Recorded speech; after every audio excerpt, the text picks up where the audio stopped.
नमस्कार मैत्रिणींनो, कशा आहे? छान मजेत. मी पण छान मजेत. स्वागत आहे तुमचं आपल्या चॅनलमध्ये आर्ट अँड व्लॉगमध्ये. आणि बघा आता आज आपल्याला करायचं आहे ढोकळा. तर झालं असं की अनारसे जे बनवले होते त्यात जाड जो रवा निघाला होता तो रवा बाकी होता. मग म्हटलं आता याचं काय करायचं, थोडा आंबूस पण होता तो भिजवल्यामुळे. तर म्हटलं छान आपण याचा ढोकळा ट्राय करू. आणि नवनवीन रेसिपी ही मला करायची आवडच असते, कशातून काहीतरी बनवायचं. तर मग मी तो रवा घेतला आणि ताकामध्ये भिजू घातला रात्रभर.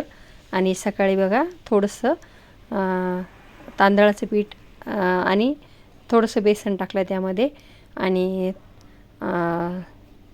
थोडीशी साखर, मीठ आणि 1 इनोची पुडी टाकली.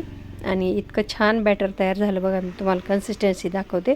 इतकं सुंदर झालेलं आहे की बघा. तर आता ताटाला तेल लावून घेऊया आणि आपलं भांडं जे आहे आपलं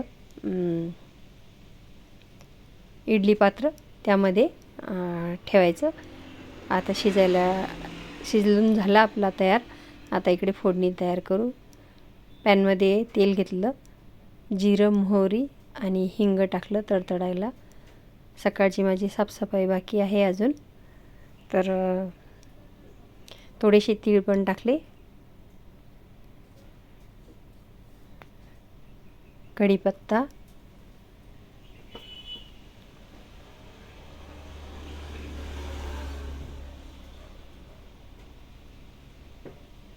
ह्यावर मी स्टँड ठेवलेलं आहे, कारण डायरेक्ट ठेवलं तर उडतं अंगावर.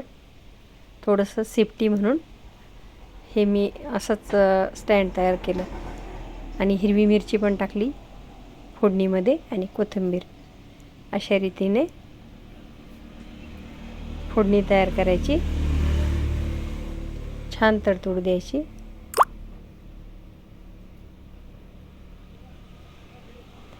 इकडे आता जो ढोकळा तयार झालेला आहे ही फोडणी त्यावर टाकून घ्यायची. थोडंसं यामध्ये मीठ टाकलं तरी चालतं, थोडं आपण ढोकळ्यामध्ये टाकलेलं आहे बॅटरमध्ये. तर साखर आणि मीठ, आणि आता हे यावर टाकून घ्यायचं.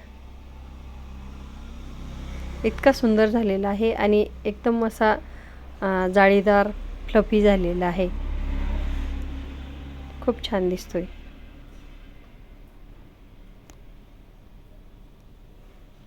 थोडंसं त्यामध्ये पसरून घेऊया वरून.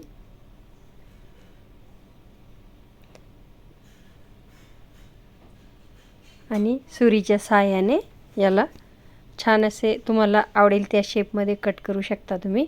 आणि खोबरं पण थोडंसं टाकलेलं आहे मी वरून किसून. चव वाढवून खायची म्हटल्यावर काही ना काही तरी करावंच लागते. आता छान याच्या वड्या पाडून घ्यायच्या.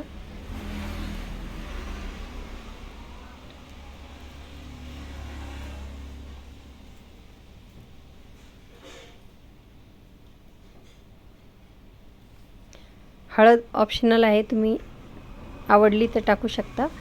हा तांदूळाचा आहे त्यामुळे पांढरा शुभ्र दिसतो. आता बघा किती छान प्लेटिंग केलेली आहे.